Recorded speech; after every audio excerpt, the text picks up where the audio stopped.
कभी न उतरी थी महलों के नीचे, कभी न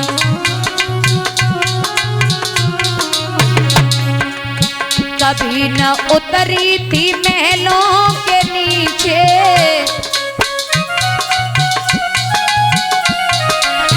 सोपावा ने डाले में कैसे चलूं, पैर न पड़ी है छाले में कैसे चलूं।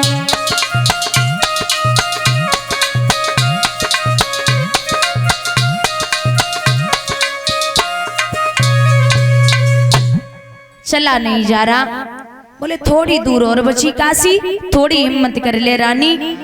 महाराज काशी नगरिया में पहुंचे, आवाज लगाई विश्वामित्र ने, हे काशी के लोगों, अभी तक तुमने सब्जी का और पशुओं का बाजार देखा होगा, लेकिन आज हमने एक नया बाजार लगवाया है जो है इंसानों का। और तीनों की कीमत 20-20 भार सोना है।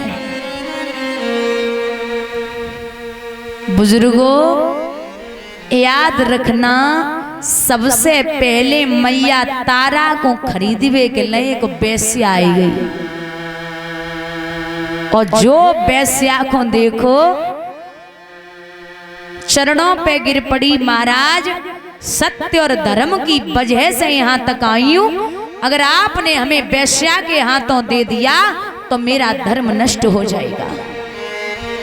ब्राह्मण बोले इतने ही धर्म की पड़ी थी तो यहाँ क्यों आई है, घर पे ही पड़ी रहती, जरूरी था यहाँ ना। अब मैं जिसके हाथ में दूंगा तो उसी के हाथ में जाएगी। सबसे महाराज झोली फैलाए कि कह रही कि हमें बचाए ले, मैं वेश्या के हाथों नहीं जाऊंगी।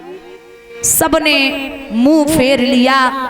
याद आई है कि हे कन्हैया, हे गुरु नानक संतों के पालक और पृथ्वी के मालिक हो अवतारी, ऐसी करो जमे लाज रहे, ना हमारी हंसी ना तुम्हारी हंसी है।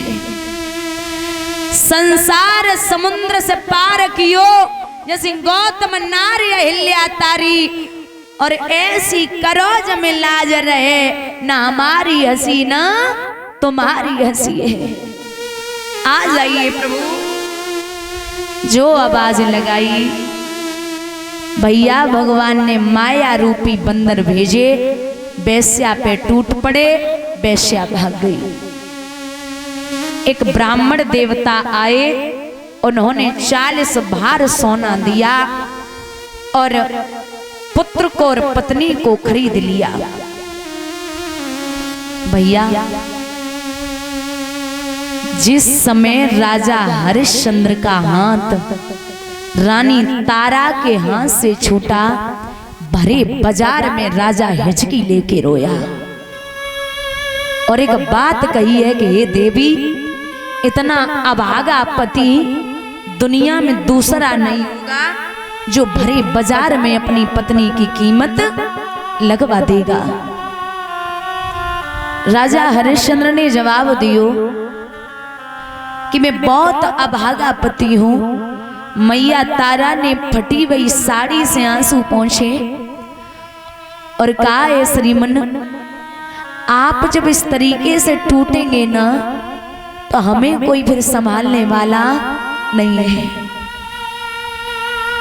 राजा हरिश्चंद्र बड़े रोए।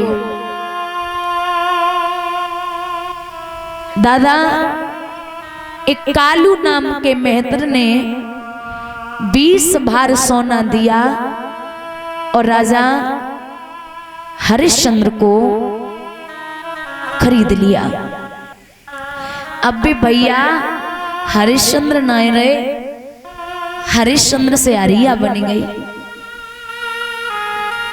लिखा है